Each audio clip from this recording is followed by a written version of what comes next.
So I was talking about different invitations from the Lord. കർത്താവ് യേശു നമുക്ക് നൽകുന്ന പല തരത്തിലുള്ള ക്ഷണങ്ങളെക്കുറിച്ചാണ് നമ്മൾ The പറഞ്ഞുകൊണ്ടിരുന്നത്. first invitation is come and see. ആദ്യമായി നമുക്ക് ലഭിക്കുന്ന ക്ഷണമാണ് വന്ന് കാണുക, An invitation to get saved. രക്ഷിക്കപ്പെടുവാനുള്ള ഒരു ക്ഷണം. In other words, an invitation to become a believer in the Lord. കർത്താവിൽ ഒരു വിശ്വാസിയാകുവാനുള്ള ക്ഷണം. But the next invitation is to come and follow. അടുത്ത ക്ഷണം എന്നത് വന്ന് പിൻഗമിക്കുക എന്ന ഒരു ക്ഷണമാണ്. An invitation to be a disciple. ഒരു ശിഷ്യനായി മാറുവാനുള്ള ഒരു ക്ഷണമാണത്. The next invitation is a higher invitation to come and die. അടുത്തത് കുറച്ചുകൂടി ഉയർന്ന ഒരു ക്ഷണമാണ് വന്ന് മരിക്കുക, ചാവുക. This is to become a committed disciple. ഇത് ഒരു പൂർണ്ണമായി സമർപ്പിക്കപ്പെട്ട ഒരു ശിഷ്യനാകുവാനുള്ള ഒരു സമർപ്പണമാണ്. In that stage, you'll be ready even to give your life for Jesus. ആ ഒരു ഘട്ടത്തിൽ എത്തിക്കഴിഞ്ഞാൽ യേശുവിന് വേണ്ടി വന്നാൽ പ്രാണൻ വരെ കൊടുക്കുവാനുള്ള ഒരു സമർപ്പണത്തിലേക്ക് അത് ക്ഷണിക്കുകയാണ്. Hallelujah. Hallelujah. Now, maybe after a few months, I'll be teaching from the book of Revelation. ഒരുപക്ഷെ ചില മാസങ്ങൾക്ക് ശേഷം വെളിപ്പാട് പുസ്തകത്തിൽ നിന്ന് ഞാൻ ചില കാര്യങ്ങൾ നിങ്ങളെ പഠിപ്പിക്കും. I'm getting ready. ഞാൻ അതിനുവേണ്ടി റെഡി ആയിക്കൊണ്ടിരിക്കുകയാണ്. But I just want to give you a clue. എന്നാൽ അതിന്റെ ഒരു ക്ലൂ നിങ്ങൾക്ക് തരികയാണ്. The book of Revelation was written to prepare people to suffer for Jesus. ഇതാ യേശുവിന് വേണ്ടി കഷ്ടം അനുഭവിക്കുവാനുള്ള മനസ്സൊരുക്കത്തിലേക്ക് ജനങ്ങളെ ഒരുക്കിയെടുക്കാനാണ് വെളിപ്പാട് പുസ്തകം എഴുതിയത്. അവർക്ക് സങ്കടമായി. ബ്രോസ് പറയണ്ടായിരുന്നല്ലേ, ഒന്നുകൂടി പക്ഷെ പറഞ്ഞേക്ക് കേട്ടോട്ടെ. യേശുവിന് വേണ്ടി കഷ്ടത സഹിക്കുവാനുള്ള മനസ്സൊരുക്കത്തിലേക്ക് വിശ്വാസികളെ സജ്ജരാക്കുവാനാണ് വെളിപ്പാട് പുസ്തകം എഴുതപ്പെട്ടത്.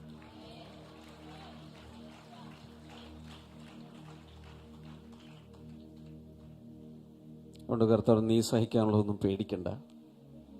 കുറഞ്ഞൊരു കഷ്ടകാലം വരും, അതിനുശേഷം നിത്യമായി മനുഷ്യരോടുകൂടെ ദൈവം കൂടാരമടിച്ച് ജീവിക്കാൻ പോവാം. കണ്ണിലെ കണ്ണുനീരെല്ലാം തുടച്ചുകളായി.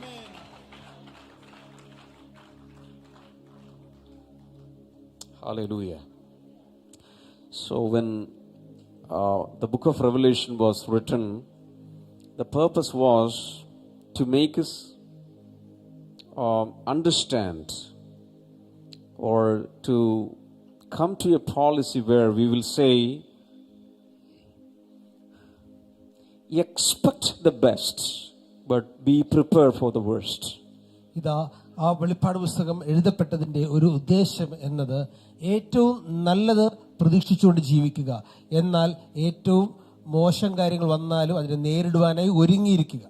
That is a believer's life. അതാണ് ഒരു വിശ്വാസിയുടെ ജീവിതം. We have the best in store for us. ഏറ്റവും നല്ല കാര്യങ്ങൾ കർത്താവ് നമുക്ക് എല്ലാവർക്കുമായി സംഗ്രഹിച്ചു But വെച്ചിരിക്കുന്നു. in this world there may be suffering. I am prepared. ഇതാ എന്നാൽ ഈ ലോകത്തിൽ ചില കഷ്ടങ്ങൾ ഉണ്ടാകാം, പക്ഷെ ഞാൻ ഒരുക്കപ്പെട്ടിരിക്കുന്ന വ്യക്തിയാണ്. Oh, live a life looking at the joy that is set before us and suffer the cross today. ഇതാ നമ്മുടെ മുൻപിൽ വെച്ചിരിക്കുന്ന വലിയൊരു സന്തോഷത്തെ കണ്ണു പതിപ്പിച്ചുകൊണ്ട് അതിനെ നോക്കിക്കൊണ്ട് ഇതാ ക്രൂശിനെ ഈ ലോകത്തിലായിരിക്കുമ്പോൾ അതിനെ സഹിക്കുവാനുള്ള ഒരു കൃപ. പറഞ്ഞ മുൻപിലുള്ള സന്തോഷം കണ്ട് ഇപ്പോഴത്തെ ക്രൂശ് സഹിക്കുക. എല്ലാരും പറഞ്ഞില്ല. മുൻപിലത്തെ സന്തോഷം കണ്ട് ഇപ്പോഴത്തെ ക്രൂശ് സഹിക്കുക. തുറന്ന എല്ലാവരും മുൻപിലത്തെ സന്തോഷം കണ്ട് ഇപ്പോഴത്തെ ക്രൂശ് സഹിക്കുക. So I will teach from the book of Revelation. വെളിപ്പാട് പുസ്തകത്തിൽ നിങ്ങളെ പഠിപ്പിക്കുന്നതായിരിക്കും. ഇപ്പോഴേ വായിക്കാൻ തുടങ്ങിക്കോ. ഒന്നും മനസ്സിലായില്ലെങ്കിലും വായിച്ചോ. കാരണം 1-ാം അധ്യായത്തിന്റെ 3-ാം വചനത്തിൽ പറഞ്ഞിരിക്കുന്നത് ചുമ്മാ വായിച്ചാൽ അനുഗ്രഹമാണ്. ആമേൻ. യെസ്. അവിടെ ഇംഗ്ലീഷ് എഴുതിയിട്ടുണ്ട്, those who read this aloud. വെളിപ്പാട് പുസ്തകം വായിക്കുമ്പോൾ കഴിവതും വാ തുറന്ന് ഓഡിബിൾ വോയിസിൽ വായിക്കണം, മൗനമായി വായിക്കരുത്. കേൾക്കുന്നുണ്ടോ? പിന്നെ കൊച്ചുകുട്ടികളൊക്കെ ഉണ്ടെങ്കിൽ വായിക്കണ്ട, അടുത്തുണ്ടെങ്കിൽ. കാരണം അതിലത്തെ മൃഗമൊക്കെ വരുന്നത് കണ്ട് രാത്രി പേടിക്കണ്ട. പക്ഷെ വലിയ വലിയ പ്രശ്നക്കാരല്ലെങ്കിൽ ഉറക്കെ ആരും ഇല്ലാത്തപ്പോൾ വായിക്കാൻ ഏറ്റവും നല്ലത്. കാരണം ഇത് ആരും ഇല്ലാത്തപ്പോൾ എഴുതിയത് പത്മോസ് ദ്വീപിൽ വെച്ച്. വെളിപ്പാട് പുസ്തകം കഴിവതും വേറെ ആരും ഇല്ലാത്തപ്പോൾ ഉറക്കെ വായിക്കുക. എഴുതിയ ആളും ആ സമയത്ത് ആരും അടുത്തുണ്ടായിരുന്നില്ല. അയ്യോ, ഞാൻ എങ്ങോട്ടാ പോകുന്നത്? വേണ്ട, I am coming back. So the third level is to come and die, to live the life of a committed disciple. വന്ന് ചാവുക എന്നതിന്റെ അർത്ഥം ഇതാണ്, ഒരു സമർപ്പിക്കപ്പെട്ട ശിഷ്യന്റെ ഒരു ജീവിതം. So 3 comes and then a go and make. ഇത് ആദ്യത്തെ 3 കാര്യങ്ങൾ വരിക എന്നുള്ള ക്ഷണമാണെങ്കിൽ, 4ാമത്തെ കാര്യം പോയി ഉളവാക്കുക, ഉണ്ടാക്കുക എന്ന കാര്യമാണ്. Hallelujah. Hallelujah. That is to become a disciple maker. അത് ശിഷ്യന്മാരെ ഉളവാക്കുന്ന വ്യക്തിയായി നിങ്ങൾ മാറുവാനുള്ള ക്ഷണമാണ്. Hallelujah. Hallelujah. So there are many invitations from God to us. ഇത് അങ്ങനെ പല തരത്തിലുള്ള ക്ഷണങ്ങൾ ദൈവം നമുക്ക് തരുന്നു.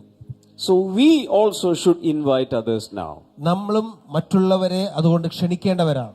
And the first people group that we should invite is our oikos.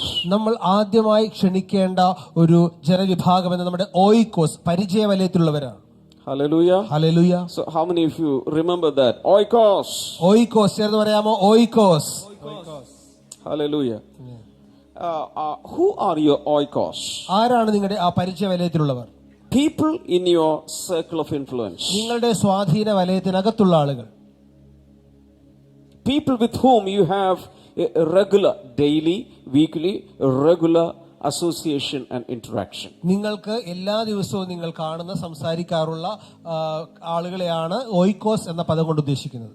Praise God. Praise the Lord. The second one is on the go. 2ാമത്തെ കാര്യം എന്നത് പോകുന്ന വഴിയിൽ. Hallelujah. Hallelujah. So in oikos, the first category is family and relatives. ഇത് ഓയിക്കോസ് എന്ന് പറയുന്ന കാറ്റഗറിയിലാണ് നിങ്ങളുടെ കുടുംബം, ബന്ധുമിത്രാദികളൊക്കെ വരുന്നത്. Praise God. Praise the Lord. Now, how many of you know that in the 12 disciples of Jesus, almost 7 of them were Jesus' relatives? നിങ്ങൾക്ക് എത്ര പേർക്കറിയാം, യേശുവിന്റെ 12 ശിഷ്യന്മാരിൽ അതിൽ 7 പേർ യേശുവിന്റെ ബന്ധുക്കളായിരുന്നു. Do you know that? അറിയാമായിരുന്നോ? They were related to Jesus. They were cousins or second cousins. പല രീതികളിൽ യേശുവുമായിട്ട് ഇതാ കുടുംബപരമായി ബന്ധമുള്ളവർ, കസിനോ സെക്കൻഡ് കസിനോ ഒക്കെ ആയിരുന്നു പലരും. So even inside the 12 disciples, many of them were related. ഇതാ മാത്രമല്ല, ഈ 12 ശിഷ്യന്മാരുടെ അകത്ത് ശിഷ്യന്മാർ തമ്മിൽ പല ബന്ധുക്കളായിരുന്നു അവർ. For example, Andrew and Peter, they were brothers. ഉദാഹരണമായിട്ട് അന്ത്രയോസും പത്രോസും അവർ രണ്ടുപേരും സഹോദരന്മാരായിരുന്നു. James and John, they were brothers. യാക്കോബും യോഹന്നാനും അവർ സഹോദരന്മാരായിരുന്നു. And many of them were related each other. അതിനിടയിൽ തന്നെ അവർ അങ്ങോട്ടും ഇങ്ങോട്ടും വലിയ ബന്ധമുള്ളവരായിരുന്നു. Hallelujah. Hallelujah. And it is assumed that James and John were Jesus' first cousins. Their mother Salome was Mary's Mary's sister. യാക്കോബും യോഹന്നാനും രണ്ടുപേരും സഹോദരന്മാരായിരുന്നല്ലോ. അവരുടെ അമ്മയായ ശലോമി യേശുവിന്റെ അമ്മയായ മറിയയുടെ സഹോദരിയാണ്. ബന്ധം മനസ്സിലായ എല്ലാവർക്കും? യേശുവിന്റെ അമ്മ മറിയയുടെ സഹോദരിയാണ് ശലോമി. ശലോമിയുടെ മക്കളാണ് ആരല്ല? യാക്കോബും യോഹന്നാനും. They were first cousins.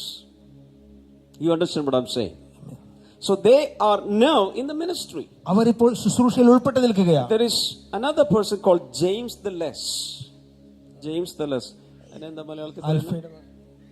James the Less. അതിനെ വേറെ ഇതുകൊണ്ട് കുറേനക്കാരനായ ജെയിംസ് ദ ലെസ്സിന്റെ മലയാളം എന്തോ ഉണ്ട്. His father was Alphaeus. ഇത് ആൽഫയുടെ മകനായ യാക്കോബ് എന്ന് മലയാളത്തിൽ എഴുതിയിട്ടുണ്ട്. ആൽഫീസ് എന്നായിരുന്നു അദ്ദേഹത്തിന്റെ അപ്പന്റെ പേര്. And Alphaeus was Joseph's brother.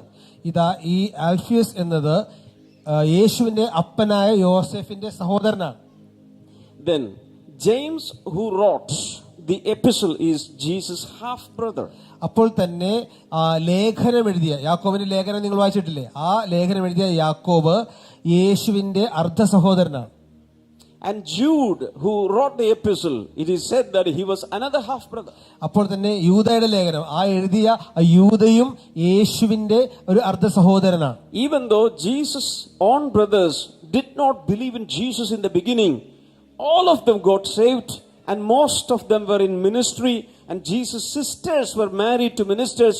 Almost all of them were in ministry, history says. ഇതാ ചരിത്രം ഇങ്ങനെയാണ് പറയുന്നത്. യേശുവിന്റെ ശുശ്രൂഷയുടെ പ്രാരംഭകാലങ്ങളിൽ തന്റെ സ്വന്തം സഹോദരന്മാർ തന്റെ ശുശ്രൂഷയെ അംഗീകരിച്ചില്ലെങ്കിലും അവർ പലരും പിന്നീട് ചേർന്ന് വരികയും ശിഷ്യന്മാരായി തീരുകയും ചെയ്തു.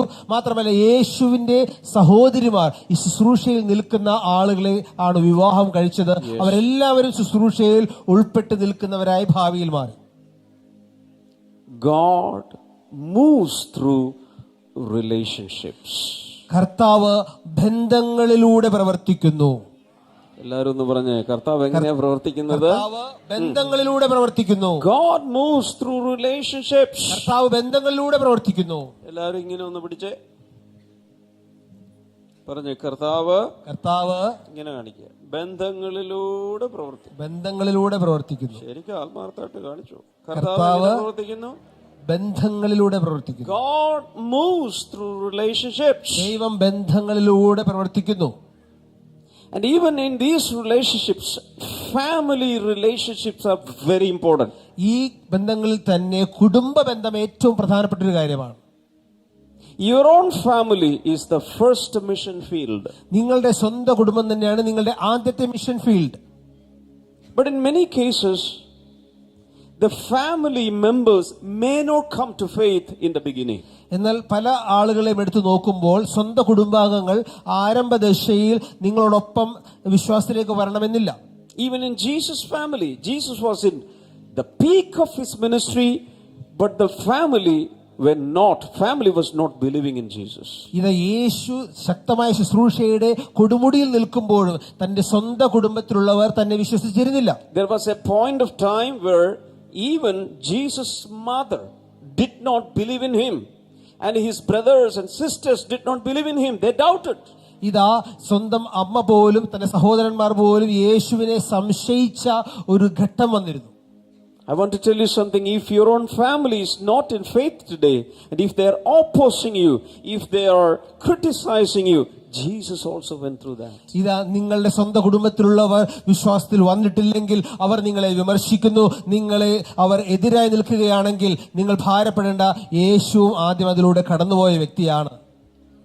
Even publicly they came to arrest Jesus, to take him back. They publicly said, he's mad, he's insane. ഇതാ മാത്രമല്ല, ഒരു ഘട്ടത്തിൽ അവർ പരസ്യമായി തന്നെ യേശുവിനെ വീട്ടിലേക്ക് പിടിച്ചുകൊണ്ടുപോകാൻ വന്നു. അവർ മറ്റുള്ളവരോട് പറഞ്ഞു, അവന് ഭ്രാന്തുണ്ട്. His own family disowned him. ഇത് തന്റെ സ്വന്തം കുടുംബം തന്നെ തള്ളിക്കളഞ്ഞു. If any family member is rejecting you, remember Jesus went through that and he can understand you. ഇതാ നിങ്ങൾ ആരെങ്കിലും അതുപോലെ കുടുംബത്തിൽ നിന്നുള്ള തിരസ്കരണങ്ങൾ അനുഭവിക്കുന്നവരാണെങ്കിൽ, എതിർപ്പുകൾ അനുഭവിക്കുന്നവരാണെങ്കിൽ ഒരു കാര്യം ഓർക്കുക, നമ്മുടെ യേശു അതിലൂടെ കടന്നുപോയതുകൊണ്ട് നിങ്ങളുടെ സാഹചര്യങ്ങളെ, അവസ്ഥകളെ അവൻ അറിയുന്നുണ്ട്. But I have a good news. എന്നാൽ നല്ലൊരു വാർത്ത ഇതാണ്, all of them will be strong in Jesus in the days to come. ഇതാ വരും ദിനങ്ങളിൽ അവരെല്ലാവരും തന്നെ കർത്താവിൽ ഉറപ്പുള്ളവരായി മാറാൻ പോവുകയാണ്. You have a special privilege to come to faith before them, that's all. ഇതാ അവർക്ക് മുൻപായി യേശുവിനെ അറിയാൻ, വിശ്വാസം സ്വീകരിക്കാൻ നിങ്ങൾക്കൊരു പ്രത്യേക പദവി കിട്ടിയെന്ന് കരുതിയാൽ മതി. I was privileged like that. എനിക്കും അതുപോലെയാണ് ഭാഗ്യം. I was misunderstood, I was criticized, I was scolded, I was beaten, I was persecuted, but today all of them are believers. ഇതാ ഞാനും യേശുവിനെ ആദ്യമായി സ്വീകരിച്ചപ്പോൾ ഒത്തിരി എതിർപ്പുകൾ നേരിട്ടു, ഞാൻ അടികളേറ്റു, ഒത്തിരി ശകാരങ്ങൾ കേട്ടു. എന്നാൽ അവരെല്ലാവരും തന്നെ ഇന്ന് യേശുവിന്റെ ശിഷ്യന്മാരായി മാറി. So based upon Jesus' experience and my experience, I can guarantee you they will come to the Lord. ഇതാ കർത്താവായ യേശുവിന്റെ ജീവിതാനുഭവം, ദേവദാസന്റെ ജീവിതാനുഭവത്തിൽ നിന്നും ഇതാ ഉറപ്പ് നിങ്ങൾക്ക് തരികയാണ്. നിങ്ങളുടെ ബന്ധുമിത്രാദികൾ, നിങ്ങളുടെ കുടുംബക്കാരെല്ലാവരും യേശുവിന്റെ സന്നിധിയിൽ വരും.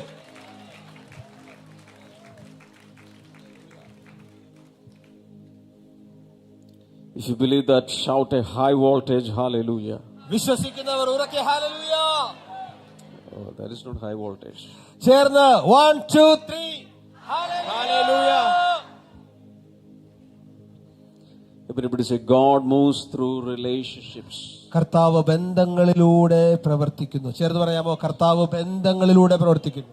Every relationship is important. എല്ലാ ബന്ധങ്ങളും സുപ്രധാനമാണ്. Don't waste any of your relationships. നിങ്ങളുടെ ബന്ധങ്ങൾ ഒന്നുപോലും നിങ്ങൾ പാഴാക്കി കളയരുത്. Relationships are God's channels to move for His purposes. ഓരോ ബന്ധങ്ങളും ദൈവിക പദ്ധതിക്കനുസൃതമായി കർത്താവിന് ചലിക്കുവാനുള്ള ചാനലുകളാണ്. ഒന്നുകൂടെ. നിങ്ങളുടെ ഓരോ ബന്ധങ്ങളും ദൈവത്തിന്റെ പദ്ധതി പ്രകാരം ദൈവത്തിന് ചലിക്കുവാനുള്ള ചാനലുകളാണ്. Hallelujah. Hallelujah. So in the oikos, the first category is family. അപ്പോൾ ഓയിക്കോസ് എന്ന് പറയുന്ന ഗണത്തിൽ ആദ്യത്തെ തരം എന്ന് പറയുന്നത് നമ്മുടെ സ്വന്തം കുടുംബമാണ്. In other words, family and relatives. മറ്റൊരു വാക്കിൽ പറഞ്ഞാൽ കുടുംബവും ബന്ധുക്കളും. They are the first candidates who deserve to come to the Lord. കർത്താവ് യേശുവിനെ സ്വീകരിക്കുവാനുള്ള പ്രാഥമിക ഒരു സാധ്യതയുള്ളത് അവർക്ക് തന്നെയാണ്. Hallelujah. Hallelujah. But if it is delayed, no problem. They are in the list. They are in your book of life. They will come. എന്നാൽ കാര്യങ്ങൾ വൈകുന്നോർത്ത് നിങ്ങൾ ഭാരപ്പെടേണ്ട. അവർ കർത്താവിന്റെ പട്ടികയിലുണ്ട്, നിങ്ങളുടെ ബുക്ക് ഓഫ് ലൈഫിലുണ്ട്. അവർ യേശുവിനെ സ്വീകരിക്കുക തന്നെ ചെയ്യും. The second category you can write down friends and neighbors. ഓയിക്കോസിനകത്ത് തന്നെയുള്ള രണ്ടാമത്തെ കൂട്ടിരുന്നത് നിങ്ങളുടെ സുഹൃത്തുക്കളും അയൽവാസികളും. Now listen to me. How many of you have friends? സുഹൃത്തുക്കളുള്ള എത്ര പേരുണ്ട്? കൂട്ടുകാരുള്ളവർ. If you have one friend, lift your hands. ഒരു സുഹൃത്താണോ ഉള്ളതെങ്കിൽ ഒരു കൈ ഉയർത്തുക. If you have two friends, still lift your hands. രണ്ട് കൂട്ടുകാരെങ്കിലും ഉണ്ടെങ്കിൽ കൈ ഉയർത്തി പിടിക്കുക. ഇല്ലേ? ആർക്കും ഇല്ലേ? 4 friends. 4 പേരുണ്ടോ? 5 friends. 5 പേരുണ്ടോ? 6 friends. 6 പേർ. More friends. അതിൽ കൂടുതൽ? Move your hands. കൈ ഇങ്ങനെ വീശി കാണിച്ച്. You are the evangelists to all these friends. ഈ നിങ്ങളുടെ കൂട്ടുകാർക്കുള്ള ഒരു സുവിശേഷകനാണ് നിങ്ങൾ. കേട്ടില്ല. നിങ്ങളുടെ കൂട്ടുകാർക്ക് വേണ്ടി ദൈവമാക്കി വെച്ചിരിക്കുന്ന സുവിശേഷകനാണ് നിങ്ങൾ ഓരോരുത്തരും. കൂട്ടുകാരുള്ളവർ ഓർക്കുക, നിങ്ങളുടെ കൂട്ടുകാരുടെ സുവിശേഷകയാണ് നിങ്ങൾ. Hallelujah. So many times I was talking about Nathanael and Philip, two best friends. ഞാൻ എപ്പോഴും പറയാറുണ്ട്, നഥനയേലും ഫിലിപ്പോസും അവർ രണ്ടുപേരും ഉറ്റ സുഹൃത്തുക്കളായിരുന്നു. They were boys, they were teenagers, and they were so friends.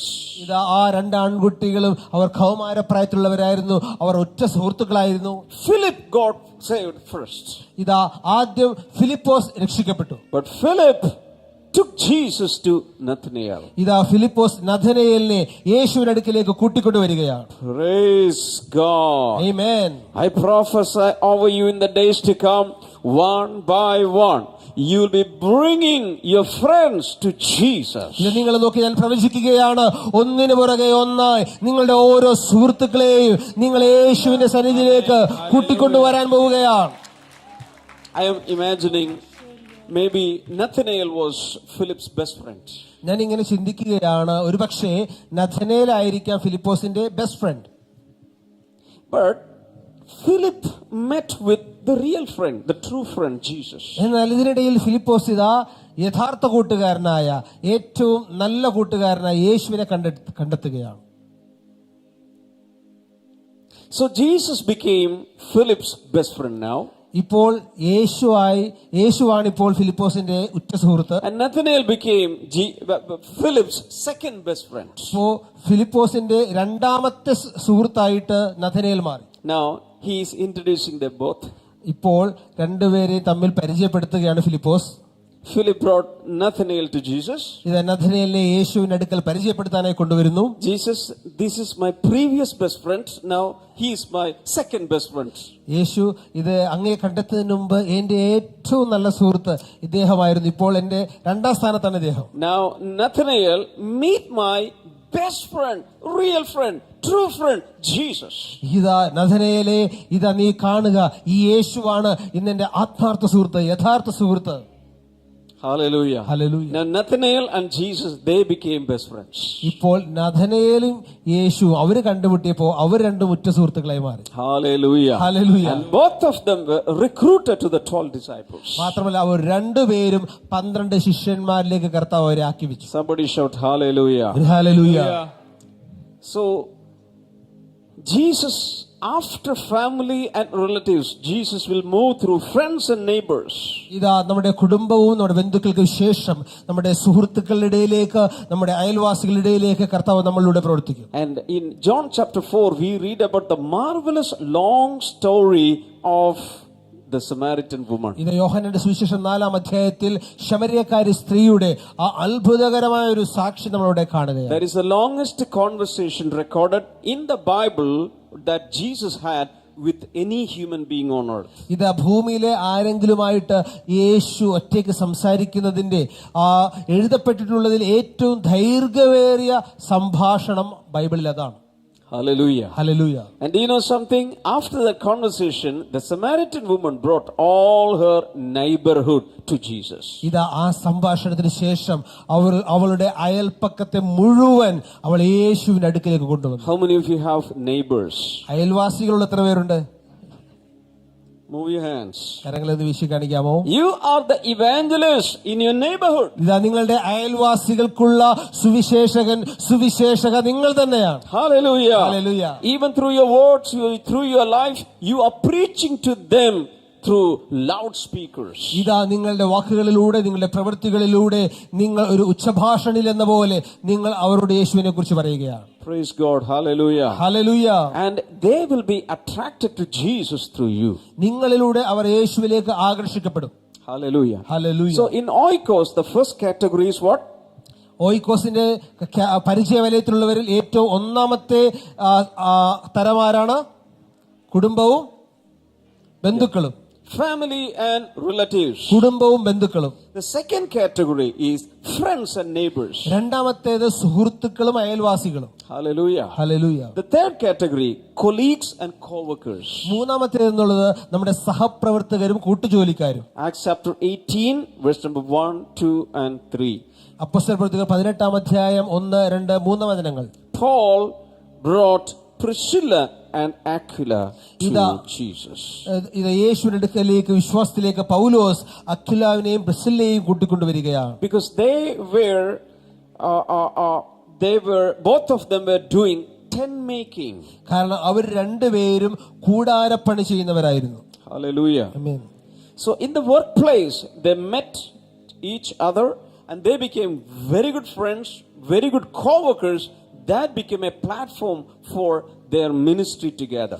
ഇതാ ആ കൂടാരപ്പണി എന്ന ആ ജോലി സ്ഥലത്ത് വെച്ച് അവർ പ്രിസ്കില്ലയെയും അക്വിലാവിനെ പരിചയപ്പെടുകയും ആ പരിചയത്തിലൂടെ പൗലോസ് അവരെ യേശുവിലേക്ക് കൊണ്ടുവരികയും ചെയ്യുന്നു. Hallelujah. Hallelujah. So how many of you are working? Work ചെയ്യുന്ന, ജോലി ചെയ്യുന്ന എത്ര പേരുണ്ട്? Business or job, you are working in a company or a workplace, move your hands. നിങ്ങളൊരു ജോലി സ്ഥലത്ത് പ്രവർത്തിക്കുന്നു, ഒരു ബിസിനസ് നടത്തുന്നു, ഒരു കട നടത്തുന്നു, അങ്ങനെയുള്ളവർ. You have co-workers and colleagues. ഇതാ നിങ്ങളുടെ കൂടെ വർക്ക് ചെയ്യുന്നവരെ സഹായിക്കുന്നവരുണ്ട്. Look at me please. നോക്കുക. God has appointed you, anointed you to be an evangelist among them. ഇതാ അവരുടെ ഇടയിൽ നിങ്ങളെയാണ് ഒരു സുവിശേഷകയായി കർത്താവ് വെച്ചിരിക്കുന്നത്. Shout hallelujah. ഉറക്കെ hallelujah. Many years ago, one young man came to a pastor. ഇത് അനേക വർഷങ്ങൾക്ക് മുമ്പ് ഒരു ചെറുപ്പക്കാരൻ പാസ്റ്ററിന്റെ അടുക്കൽ വന്നു. And he said, in my company, I am the only one Christian. Please pray for me so that I may get a job in a Christian organization. Pastor, എനിക്ക് വേണ്ടി പ്രാർത്ഥിക്കണം. എന്റെ കമ്പനിയിൽ ഞാൻ മാത്രമേ യേശുവിനെ അറിഞ്ഞ വ്യക്തിയുള്ളൂ. അതുകൊണ്ട് ഒരു ക്രിസ്തീയ സ്ഥാപനത്തിൽ ജോലി കിട്ടാനായിട്ട് എനിക്ക് വേണ്ടി പ്രാർത്ഥിക്കണം. All are unbelievers. I am the only one believer. മറ്റെല്ലാവരും അവിശ്വാസികളാണ്, ഞാൻ മാത്രം വിശ്വാസിയുള്ളൂ. Pray for me. എനിക്ക് വേണ്ടി I want പ്രാർത്ഥിക്കണം. to work among Christians. ക്രിസ്ത്യാനികളുടെ ഒരു സംഘടനയിൽ എനിക്ക് വർക്ക് ചെയ്യണം. Pastor said, I will not pray. Pastor പറഞ്ഞു, ഞാൻ പ്രാർത്ഥിക്കില്ല. I will not pray. ഞാൻ പ്രാർത്ഥിക്കില്ല. God has planted you there as a child of the Most High God so that you can win them to the Lord. It is God's work. ഇതാ കർത്താവിന്റെ പദ്ധതി പ്രകാരം കർത്താവ് നിന്നെ ആ കമ്പനിയിൽ നട്ടിരിക്കുകയാണ്. നിന്നിലൂടെ അവർ യേശുവിനെ അറിയാനായി ദൈവം നിന്നെ ആക്കി വെച്ചിരിക്കുകയാണ്. God is not just looking for the salary or remuneration or bonus or profit dividend. God is looking for a witness in that company. ഇത് ആ കമ്പനിയിൽ നിന്ന് നിങ്ങൾക്ക് ലഭിക്കുന്ന ശമ്പളമോ ഡിവിഡൻഡോ PF ഒന്നും അല്ല കർത്താവ് നോക്കുന്നത്. യേശുവിന്റെ സാക്ഷിയായി ഒരുവൻ ആ കമ്പനിയിലുണ്ട്. Through your life and testimony, they will come to Jesus. നിന്റെ ജീവിത സാക്ഷ്യങ്ങളിലൂടെ അവർ യേശുവിനെ അറിയാൻ പോകുന്നു. Hallelujah. Hallelujah. You have been planted there to be a distributor of the eternal life. ഇത് നിത്യജീവന്റെ വിതരണക്കാരനായി കർത്താവ് നിന്നെ അവിടെ നട്ടിരിക്കുകയാണ്. എല്ലാരും കേട്ടില്ല പറഞ്ഞേ. നിത്യജീവന്റെ വിതരണക്കാരനായി Yes. കർത്താവ് നിങ്ങളെ നട്ടിരിക്കുകയാണ്. ഓടരുത് അവിടെ നിന്ന് ഫലം കായ്ക്കുക. അവിടെ നിന്ന് യേശുവിന്റെ സാക്ഷിയാകുക. നിന്നെ കണ്ട് അവർ യേശുവിൽ വിശ്വസിക്കും. ഹല്ലേലൂയ. ചില വിശ്വാസികളെ കണ്ട് ഒരിക്കലും ചിലർ വിശ്വാസത്തിൽ വരില്ല. അതുപോലെയാണ് അവരുടെ കയ്യിലിരിപ്പ്. അങ്ങനെയാകരുത്. യേശുവിന്റെ സാക്ഷി എന്ന് പറയുമ്പോൾ നിന്റെ പ്രവൃത്തി കണ്ട് വിശ്വാസം കണ്ട് അവർ കർത്താവിലേക്ക് ആകൃഷ്ടരാകണം. ആമേൻ. So when I was working in some organizations, I used to pray for the organization or that company. ഞാൻ പണ്ട് ഒരു ഓർഗനൈസേഷനിൽ വർക്ക് ചെയ്തിരുന്നപ്പോൾ ഞാൻ ആ കമ്പനിക്ക് വേണ്ടി അതിന്റെ അഭിവൃദ്ധിക്ക് വേണ്ടിയൊക്കെ പ്രാർത്ഥിക്കുമായിരുന്നു. I would pray for the employees, അവിടെയുള്ള തൊഴിലാളികൾക്ക് വേണ്ടി ഞാൻ പ്രാർത്ഥിക്കും, co-workers, എന്റെ സഹപ്രവർത്തകർക്കായി. because I knew God had a purpose in sending me there. എനിക്കൊരു കാര്യം അറിയാമായിരുന്നു, ദൈവം എന്നെ ഈ കമ്പനിയിലാക്കി വെച്ചിരിക്കുന്നു. ദൈവത്തിനൊരു പദ്ധതിയുണ്ട്. Do you know that God has planted you there with His purpose? ദൈവികമായ പദ്ധതിയോടുകൂടെ കർത്താവ് നിങ്ങളെ നിങ്ങളുടെ ജോലി സ്ഥലത്ത് ആക്കി വെച്ചിരിക്കുന്നു. നിങ്ങൾക്കറിയാമോ? Because you have received the Holy Spirit and you are a witness in that company. കാരണം നിങ്ങൾ പരിശുദ്ധാത്മാവിനെ സ്വീകരിച്ചിരിക്കുന്നത് കൊണ്ട് നിങ്ങൾ അവിടെ യേശുവിന്റെ സാക്ഷിയാണ്. Hallelujah. Amen. Hallelujah. Do you understand what I'm saying? ഞാൻ പറയുന്ന എത്ര പേർക്ക് മനസ്സിലാകുന്നുണ്ട്? God has put you there with a purpose. Don't run away. കർത്താവ് നിങ്ങളെ അവിടെ ഒരു ഉദ്ദേശപ്രകാരമാക്കി വെച്ചിരിക്കുന്നു. നിങ്ങൾ ഓടിക്കളയരുത്. It is not just for livelihood. നിങ്ങളുടെ ജീവിത മാർഗത്തിന് വേണ്ടി ഉപജീവനത്തിന് വേണ്ടി മാത്രമല്ല. Hallelujah. Hallelujah. It is for His eternal purposes. ദൈവികമായ നിത്യമായ പദ്ധതി പ്രകാരം കൂടി. Some people will be saved through you. Some people will receive miracles from God. Some people will receive healing from God. ഇതാ നിങ്ങളിലൂടെ അനേകർ യേശുവിനെ സ്വീകരിക്കും, അനേകർ സൗഖ്യമാകും, അനേകർക്ക് പരിശുദ്ധാത്മാവിനെ ലഭിക്കും. And because of you, that company will not go down. മാത്രമല്ല നിങ്ങൾ അവിടെ ഉള്ളത് കൊണ്ട് ആ കമ്പനി തകർന്നു പോവുകയില്ല. Because of you, the company, that workplace will be blessed. നിങ്ങൾ മുഖാന്തരം ആ കമ്പനി അനുഗ്രഹിക്കപ്പെടും. Because of Joseph, Potiphar's family was blessed. യോസേഫ് അവിടെ ഉണ്ടായിരുന്നത് കൊണ്ട് പൊത്തിഫേറിന്റെ ഗൃഹം മുഴുവൻ അനുഗ്രഹിക്കപ്പെട്ടു. Because of the presence of Joseph, the jailers were blessed. ഇതാ യോസേഫ് ആ കാരാഗൃഹത്തിൽ ഉണ്ടായിരുന്നത് കൊണ്ട് ജയിൽ അധികാരികൾ അനുഗ്രഹിക്കപ്പെട്ടു. Hallelujah. Hallelujah. So God has a purpose behind everything. ഇത് സകലത്തിന്റെയും പിന്നിൽ കർത്താവിനൊരു ഉദ്ദേശമുണ്ട്. Hallelujah. Hallelujah. The other day one man of God was saying there are some signs of maturity. ഇതാ ഒരു ദേവദാസൻ ഇങ്ങനെ പറഞ്ഞു, പക്വതയുടെ ചില ലക്ഷണങ്ങൾ. One is you will not be moved by the praises of people. You will handle praises of people. ഒന്ന്, ആളുകളുടെ പ്രശംസകൾ കേട്ട് നിങ്ങൾ വ്യതിചലിക്കുകയില്ല. നിങ്ങൾക്ക് നന്നായി അതിനെ കൈകാര്യം ചെയ്യാൻ പറ്റും. Second is you will not be destroyed because of the criticism of people. രണ്ടാമത്, ആളുകൾ വിമർശിക്കുന്നത് കേട്ടും നിങ്ങൾ തകർന്നു പോകത്തില്ല. Third sign of maturity is this: you will see the purposes of God in everything. മൂന്നാമത്തെ പക്വതയുടെ ലക്ഷണം ഇതാണ്, സകല കാര്യങ്ങളുടെയും പിന്നിലുള്ള ദൈവത്തിന്റെ പദ്ധതിയെ നിങ്ങൾക്ക് വിവേചിച്ചറിയാൻ കഴിയും. എഴുതി വെച്ചോ? ഇല്ല, ചിലർ എഴുതി.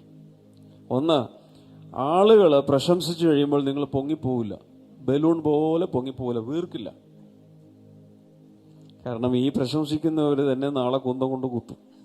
അതറിയാവുന്നത് കൊണ്ട് സമചിത്തത പാലിച്ച് മര്യാദ കാല് ചവിട്ടിയ ഭൂമിയിൽ തന്നെ നിൽക്കും. പൊങ്ങിപ്പോകരുത്, റോക്കറ്റ് പോലെ. അവര് തന്നെ നിന്നെ നടുവുടിക്കുന്ന ആള്. രണ്ട്, ആളുകൾ ശക്തമായി വിമർശിക്കുമ്പോൾ നീ മൂഡ് ഓഫ് ആവുമില്ല, തകരുകയുമില്ല. കാരണം എന്താ? അവരാരുമല്ല നമുക്ക് ചെലവിന് തരുന്നത്. ഇവരാരുടെ അഭിപ്രായത്തിലല്ല ഞാൻ ജീവിക്കുക. സ്വർഗത്തിലെ ദൈവം എന്നെ കുറിച്ച് എന്ത് പറയുന്നു അതാണ് ഞാൻ നോക്കുന്നത്. മൂന്നാമത് എന്താ പറഞ്ഞു? ജീവിതത്തിൽ കടന്നു പോകുന്ന എല്ലാ സാഹചര്യങ്ങളിലും ഇതിൻ്റെ പുറകിലൊരു ദൈവോദ്ദേശമുണ്ട്. അതാണ് ശ്രദ്ധിക്കേണ്ടത്. ഇപ്പോൾ പറഞ്ഞാണ് ശ്രദ്ധിക്കേണ്ടത്. ഇവിടെ നോക്ക്, നേരെ ഇരുന്നേ, സ്ട്രെയിറ്റ് ആയിട്ടിരിക്കും, എന്നെ നോക്ക്. ഇന്ന് നിങ്ങൾ കടന്നു പോകുന്ന സാഹചര്യം എന്താണോ അതിൻ്റെ പുറകിലൊരു ദൈവോദ്ദേശമുണ്ട്. അത് കണ്ടുപിടിക്കണം. അവരിവരെയും പ്രാഗല്ലേ, കർത്താവേ ഇതിലൂടെ ഞാൻ എന്താണ് മനസ്സിലാക്കേണ്ടത്, ഇതിൽ ഞാൻ എന്ത് പാഠമാണ് പഠിക്കേണ്ടത്, ഇതിൽ ഞാൻ എങ്ങനെയാണ് വളരേണ്ടത്, ഈ അവസ്ഥയിൽ നിന്ന് കർത്താവെ നീ എന്താണ് ഉദ്ദേശിക്കുന്നത് ചോദിച്ചുകൊണ്ടിരിക്കണം. കർത്താവ് അത് വെളിപ്പെടുത്തും. പക്വതയുടെ 3 ലക്ഷണങ്ങളാണ് പറഞ്ഞത്, മെച്യൂരിറ്റിയുടെ 3 ലക്ഷണങ്ങൾ. വേറെ പലതും കാണും, പ്രധാനപ്പെട്ട 3. Hallelujah. So the first category of people that you can invite to the Lord is oikos. There would be minimum 200 people in oikos. ഇതാ ആദ്യത്തെ വിഭാഗം ആളുകൾ നിങ്ങൾക്ക് യേശുവിലേക്ക് കൊണ്ടുവരാൻ പെട്ടെന്ന് കഴിയുന്നത് ഓയിക്കോസ് ആണ്.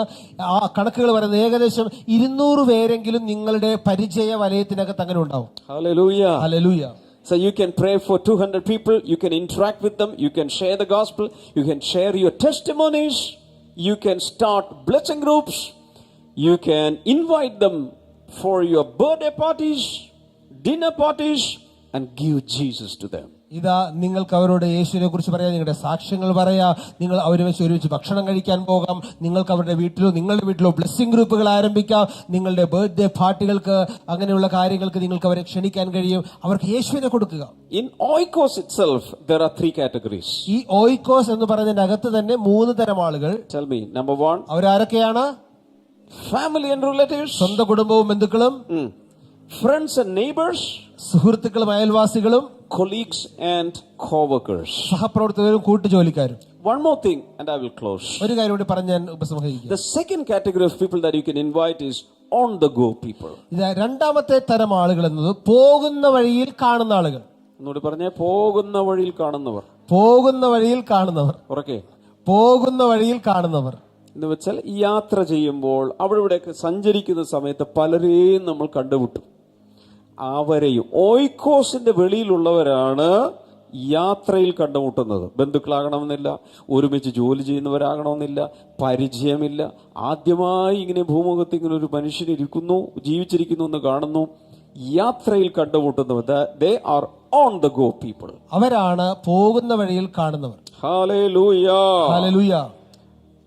For example, you go to fill petrol in a petrol station. ഇതാ നിങ്ങൾ ഉദാഹരണമായിട്ട് പറയുകയാണെങ്കിൽ നിങ്ങൾ പെട്രോൾ നിറക്കാൻ വേണ്ടി വണ്ടി പെട്രോൾ സ്റ്റേഷനിൽ എത്തുന്നു. You go to a shop and there is a shopkeeper. അല്ലെങ്കിൽ നിങ്ങൾ ഒരു കടയിൽ പോകുമ്പോൾ അവിടെ കടയിൽ ഒരാൾ കടക്കാരൻ. And you go to a bank and there are bank employees. നിങ്ങൾ ഒരു ബാങ്കിൽ പോകുമ്പോൾ ഒത്തിരി ബാങ്കിലെ ജീവനക്കാർ. But you can get introduced to them, make some relationship with that person, take their contacts and give Jesus to them. ഇതാ നിങ്ങൾക്ക് ക്രമേണ അവരെ പരിചയപ്പെടുകയും ബന്ധം സ്ഥാപിക്കുകയും അവർക്ക് യേശുവിനെ കൊടുക്കാനും നിങ്ങൾക്ക് കഴിയും. Hallelujah. Hallelujah.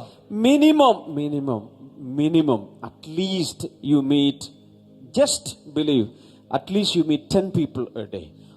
നിങ്ങൾ ഒന്ന് ചിന്തിക്കുക, ഏകദേശം ഒരു 10 പേരെ അങ്ങനെ നിങ്ങൾ കണ്ടുമുട്ടുന്നു, പരിചയപ്പെടുന്നു ഇരിക്കട്ടെ. I know you meet more than them. നിങ്ങൾ അതിൽ കൂടുതൽ ആൾക്കാരെ ഒരു ദിവസം കാണുന്നുണ്ട്. Minimum 10 people you meet per day, suppose. ഒരു ദിവസം 10 പേരാണ് നിങ്ങൾ കാണുന്നതെങ്കിൽ 7 days 70 people. 7 ദിവസമാകുമ്പോൾ 70 പേർ. And all these people into 70, how many? ഇതാ ഈ ഇത്രയും ആളുകളെ ചേർത്ത് ഒന്ന് ഗുണിച്ചു നോക്ക്, എത്ര പേരാവും? All these are opportunities to give Jesus. ഇതെല്ലാം യേശുവിനെ കൊടുക്കുവാനുള്ള അവസരങ്ങളാണ്. Hello. Thousands of opportunities. ആയിരക്കണക്കിന് അവസരങ്ങൾ. Use these opportunities to give Jesus to them. ഈ അവസരങ്ങളെല്ലാം തന്നെ അവരിലേക്ക് യേശുവിനെ കൊടുക്കാനേ നമ്മൾ ഉപയോഗിക്കും. Hallelujah. Hallelujah. Jesus used on the go people. ഇത് യേശു പോകുന്ന വഴിയിൽ കണ്ടുമുട്ടുന്നവരെ ഉപയോഗിച്ചിട്ടുണ്ട്. For example, the same character, the Samaritan woman. Jesus was traveling from one place to another place. He just met her at a well. And Jesus revealed himself to her. ഇതാ ഉദാഹരണമായി പറഞ്ഞാൽ ഇപ്പോൾ പറഞ്ഞ കാര്യം തന്നെ. യേശു ഒരു യാത്രയിൽ പോകുന്ന വഴിയിലാണ് ശമര്യക്കാരി സ്ത്രീയെ ഒരു കിണറിനരികെ വെച്ച് പരിചയപ്പെട്ടത്. യേശു ആരാണെന്ന് അവൾക്ക് വെളിപ്പെടുത്തുന്ന ഒരു കഥ നമുക്കറിയാമല്ലോ. Actually, Jesus and his disciples, they were traveling from one place to another place and they stopped for refreshments. ഇതാ യേശു ശിഷ്യന്മാരും ഒരു വഴിയാത്രയിൽ വിശ്രമിക്കുവാനായി ഭക്ഷണം കഴിക്കാനൊക്കെ ഒന്ന് നിർത്തിയതാണ്. It was Jesus who started the conversation. മാത്രമല്ല യേശുവാണ് ആദ്യം സംസാരിച്ചു തുടങ്ങിയത്. Did you listen to that? It was not the woman. ആ സ്ത്രീയല്ല സംസാരിച്ചത്. Jesus initiated that conversation. യേശുവാണ് ആ ഒരു സംഭാഷണത്തിന് മനഃപൂർവ്വമായി തുടക്കമിട്ട് കൊടുത്തത്. Jesus asked for a drink. ആദ്യം വെള്ളം ചോദിച്ചു. Give me a cup of water. കുറച്ച് വെള്ളം തരാമോ? And from that conversation, Jesus very smartly, Jesus regulated, monitored that conversation, and finally he revealed himself to her. Even he revealed the great truths about worship. ഇതാ താൻ ആ ചെറിയ വെള്ളത്തിൽ തരാമോ എന്ന് പറഞ്ഞ് വെള്ളം തരാമോ എന്ന് ആരംഭിച്ച സംഭാഷണം കർത്താവായ യേശു കൊണ്ടുപോയി അവളുടെ അകത്തിരിക്കുന്ന കാര്യങ്ങൾ, യേശു ആരാണെന്നുള്ളത്, അത് സത്യ ആരാധന എന്താണെന്നത് വരെ കർത്താവ് അവൾക്ക് പറഞ്ഞു കൊടുത്തു. Finally he was revealed to the entire Samaria. അവസാനം മുഴുവൻ ശമര്യ പട്ടണത്തിനും യേശു ആരാണെന്നുള്ള സത്യം മനസ്സിലായി. Hallelujah. Hallelujah. In the same way, Philip the evangelist, when he was traveling on the way, he saw a chariot going. An Ethiopian minister was traveling. Their conversation ended up in baptizing the passenger, and he took the gospel to Ethiopia. ഇതാ അപ്പോൾ തന്നെ Ethiopia രാജ്ഞിയുടെ ഒരു ഷണ്ടൻ ഇതാ രഥത്തിൽ യാത്ര ചെയ്യുമ്പോൾ ഫിലിപ്പോസ് കാണുകയും ആ രഥത്തിനോടൊപ്പം ചെന്ന് വചനം പറഞ്ഞു കൊടുക്കുകയും അവസാനം അദ്ദേഹം ആ ഷണ്ടനെ സ്നാനപ്പെടുത്തുന്നത് നമുക്ക് കാണാം. അങ്ങനെ എത്യോപ്യ രാജ്യത്തിൽ സുവിശേഷം എത്തിച്ചേർന്നു. Paul was traveling as a passenger in a ship, and finally, I believe, he baptized 276 people, all the packs in that ship. ഇതാ പൗലോസ് ഒരു കപ്പലിൽ യാത്ര ചെയ്യുകയാണ്. നിങ്ങൾക്ക് സംഭവം അറിയാം, കപ്പൽ ഛേദം വന്നു. അവസാനം ഞാനിങ്ങനെ വിശ്വസിക്കുന്നു 276 പേരും ഇതാ ആ പൗലോസിലൂടെ യേശുവിനെ സ്വീകരിച്ചു. Hallelujah. Hallelujah. We also travel every day. നമ്മളും എല്ലാ ദിവസവും യാത്ര We ചെയ്യുന്നുണ്ട്. see so many people. നിരവധി ആളുകളെ നമ്മൾ കാണുന്നു. That is the best time to give Jesus to them. ഇത് യേശുവിനെ അവർക്ക് കൊടുക്കാനുള്ള ഏറ്റവും നല്ല സുവർണ്ണ അവസരമാണ്. Jesus did it, Paul did it, Peter did it, all of them did it. യേശു അത് ചെയ്തു, പൗലോസ് അത് ചെയ്തു, പത്രോസ് അത് ചെയ്തു, ശിഷ്യന്മാരെല്ലാവരും ചെയ്തു. Philip did it. ഫിലിപ്പോസ് ചെയ്തു. Hallelujah. Hallelujah. We are the Philips today in this generation. ഇതാ ഈ തലമുറയിലെ ഫിലിപ്പോസുമാരാണ് നമ്മൾ ഓരോരുത്തരും. We are the Pauls today in this ഈ generation. തലമുറയിലെ പൗലോസുമാരാണ് നമ്മൾ എല്ലാവരും. Are you with me? നിങ്ങൾ എത്ര പേർ കൂടെയുണ്ട്? Hallelujah. Hallelujah. So use all these opportunities to give some contacts, give a leaflet, give our email ID, give our website, give our YouTube, and you can introduce Jesus to them. ഇതാ നിങ്ങൾക്ക് നമ്മുടെ morning glory പരിചയപ്പെടുത്തി കൊടുക്കാം, YouTube channel പരിചയപ്പെടുത്തി കൊടുക്കാം, ഒരു website പറഞ്ഞു കൊടുക്കാം, നിങ്ങൾക്ക് പല രീതിയിൽ ഒരു ട്രാക്ട് കൊടുക്കാം. യേശുവിലെ അവർക്ക് പരിചയപ്പെടുത്തി കൊടുക്കാൻ കഴിയും. Never miss any opportunity to lead somebody to the Lord. ഒരാളെ യേശുവിലേക്ക് കൊണ്ടുവരുവാനുള്ള ഒരവസരം കിട്ടിക്കഴിഞ്ഞാൽ അതൊന്നും നിങ്ങൾ പാഴാക്കി കളയരുത്. യേശു മരിച്ചു, പെന്തക്കോസ്ത് നാൾ വന്നു, പരിശുദ്ധാത്മാവ് ഇറങ്ങി വന്നു. പെന്തക്കോസ്ത് നാൾ മുതൽ അടുത്ത 30 വർഷത്തിനകം 30 ലക്ഷം പേരെ ആദ്യത്തെ ശിഷ്യന്മാർ നേടി എന്നാണ് ചരിത്രം പറയുന്നത്. 30 ലക്ഷം പേർ. ഇന്ന് 800 കോടി ഇവിടെ ഉണ്ട്. യൂത്ത് അൺലിമിറ്റഡ് ഉണരുക, വണ്ടർ കിഡ്സ് ഉണരുക, ടീൻസ് ക്ലബ് ഉണരുക, ഈഗിൾസ് ഫെലോഷിപ്പ് ഉണരുക, adults, young adults, all wake up. ഞാൻ ആത്മാവിൽ പ്രവചിച്ചു പറയുന്നു, കർത്താവ് ശക്തമായി ചിലരെ ഉപയോഗിക്കാൻ.